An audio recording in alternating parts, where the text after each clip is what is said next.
Clothes make the man. यही था बॉबी की जिंदगी का फलसफा। वो जितने ज्यादा कपड़े खरीदता था उतना ही जिंदा महसूस करता था। 19 साल का बॉबी शहर के बाहर एक बड़े से मेंशन में अपने एक अधेड़ उम्र के केयरटेकर केदार के साथ रहता था। चार्मिंग, स्टाइलिश और कपड़ों से ऑब्सेस्ड बॉबी के कपड़े ही साथी थे, कपड़े ही उसके दोस्त और कपड़े ही उसके रिश्तेदार।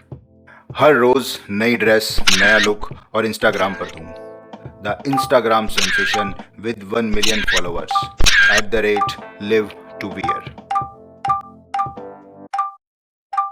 बॉबी की दुनिया में किसी और के लिए कोई जगह नहीं थी। बॉबी के लिए कपड़े बस कपड़े नहीं थे, उसकी पहचान थे। कपड़ों के लिए पैशन कब उसकी लत बन गया, ये खुद बॉबी को भी नहीं पता चला। बॉबी के माता पिता एक प्लेन क्रैश में मारे गए थे और पीछे छोड़ गए थे बेशुमार दौलत और फैशन की लेगेसी। बॉबी का कपड़ों के लिए जुनून भी शायद उसे उसके डैडी से विरासत में मिला था, जो ना कि सिर्फ दिल्ली के बल्कि पूरे भारत के वन ऑफ द रिचेस्ट और फेमस डिजाइनर्स में से एक थे। मगर जहां बॉबी के डैड का शौक लोगों को कपड़े पहनाना था, वहीं बॉबी का खुद कपड़े पहनना था। एक सुबह बॉबी को अपने घर के बाहर ब्लैक कलर का एक ब्यूटीफुल सा बॉक्स रखा दिखाई दिया। उस पे कोई नाम नहीं था, बस एक टैग था जिस पे लिखा था for someone who lives to wear. Bobby ने उस बॉक्स को खोला। उसके अंदर था एक काले रंग का बेहद ही खूबसूरत डिजाइनर सूट। बॉबी ने उस सूट को देखा और देखते ही उछल पड़ा। बॉबी ने फौरन उस सूट को हाथ में लिया और बड़ी कोमलता से अपने चेहरे पे उसे महसूस करने लगा। चमचमाते धागों से सिला हुआ वो सूट इतना नर्म था जैसे कि रेशम, और इतना शार्प जैसे कि ब्लेड। बॉबी ने इतना शानदार सूट आज से पहले ना देखा था और ना ही पहना था। बॉबी फटाफट अपने कमरे में गया, अपना कमरा बंद किया और उस सूट को ट्राई करने लगा। बॉबी को वो सूट इतना फिट आया जैसे तो बॉबी ने वो सूट नहीं, उस सूट ने बॉबी को पहना हो। Wow, it fits like magic, Bobby ने अपने आप से कहा।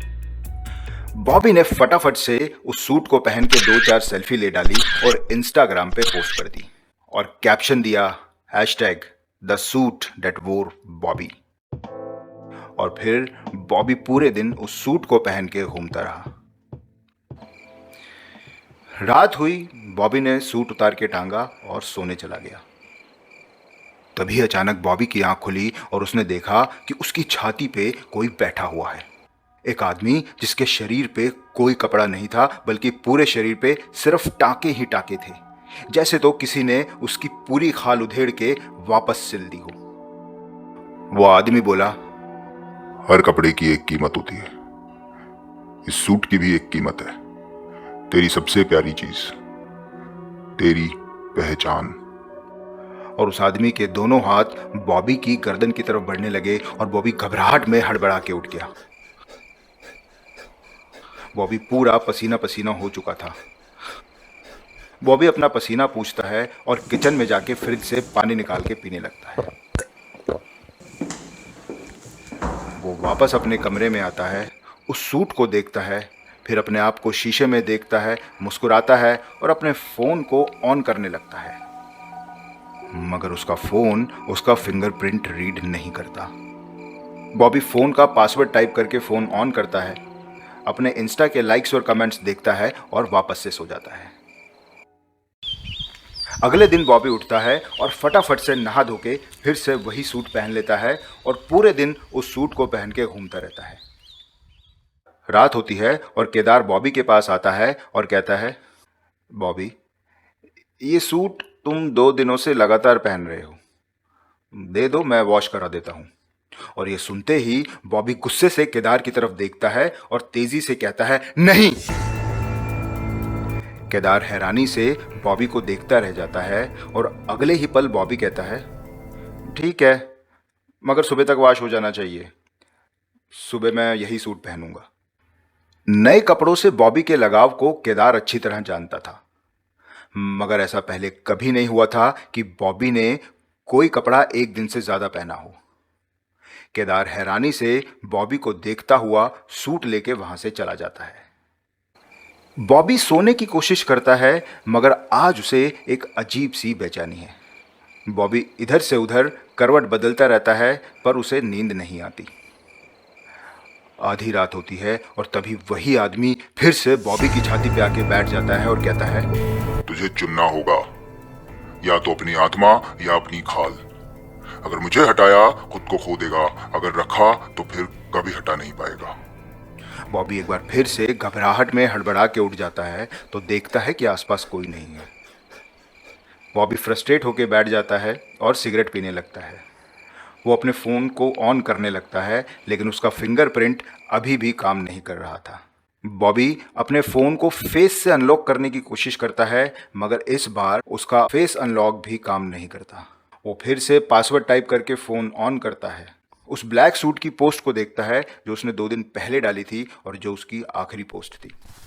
तभी बॉबी फटाफट बेड से उतरता है, अपने आप को शीशे में देखता है और सीधा लॉन्ड्री रूम में जाता है जहां वो सूट धो के टंगा हुआ था।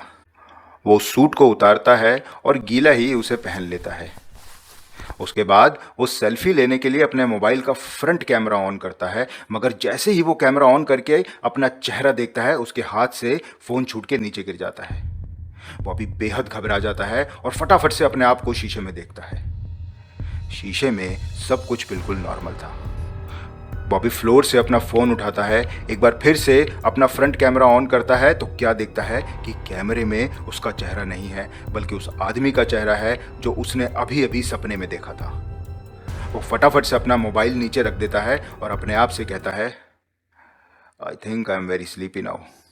और फिर वो शीशे में देख के अपने सूट पे हाथ रखता है और कहता है, टुमारो। बॉबी को एहसास ही नहीं हुआ कि उसके फिंगरप्रिंट और उसके चेहरे के साथ साथ उसकी आवाज़ भी बदल चुकी थी। बॉबी सूट उतारने के लिए बटन खोलने लगता है मगर अचानक से उसके सूट के बटन बहुत टाइट हो जाते हैं। वो उन्हें खोलने की कोशिश करता है मगर वो नहीं खुलते। वो अपने पैंट की जिप खोलने की कोशिश करता है मगर जिप नहीं खुलती। बॉबी जोर लगा के उस सूट को बिना खोले ही उतारने की कोशिश करता है मगर कोई फायदा नहीं। तभी बॉबी अपने गले में एक घुटन सी महसूस करता है। उसे ऐसा लगता है जैसे कि वो सूट धीरे धीरे टाइट हो रहा है। ऐसा लग रहा था कि जैसे उस सूट ने उसे कस के जकड़ लिया हो। बॉबी बेहद घबरा जाता है।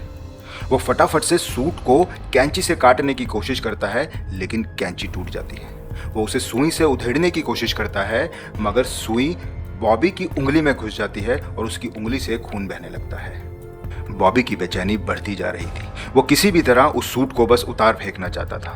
बॉबी के कानों में अभी भी वो आवाज गूंज रही थी, तुझे चुनना होगा, तुझे चुनना होगा, तुझे चुनना होगा, तुझे चुनना। बॉबी तेजी से चीखता है और उसकी चीख सुन के केदार वहां आ पहुंचता है तो देखता है बॉबी जमीन पे बेहोश पड़ा है और उसने वही ब्लैक सूट पहन रखा है।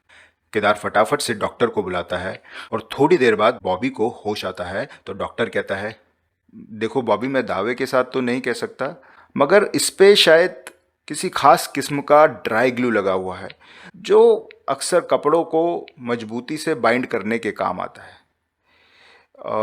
मुझे लगता है कि तुम्हें एक बार किसी प्लास्टिक सर्जन को दिखाना चाहिए। वो शायद सर्जिकली तुम्हारी स्किन को थोड़ा थोड़ा पील करके इस सूट को निकाल दे। शायद तभी ये सूट उतर पाएगा। और ये कह के डॉक्टर वहां से चला जाता है और बॉबी गुस्से में बेड से उठता है और कहता है, क्या बकवास है। बॉबी फिर से कैंची निकालता है और सूट को कैंची से उतारने की कोशिश करता है लेकिन बॉबी की स्किन उसके साथ बाहर आने लगती है मगर सूट नहीं उतरता। वो सूट पूरी तरह से बॉबी को अपने काबू में ले चुका था और दिन ब दिन धीरे धीरे टाइट होता जा रहा था।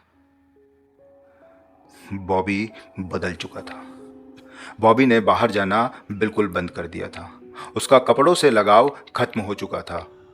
उसने अपने सारे कपड़े गरीब बच्चों को दान कर दिए और अपने घर के सारे शीशे हटवा दिए और धीरे धीरे अपनी मौत का इंतजार करने लगा।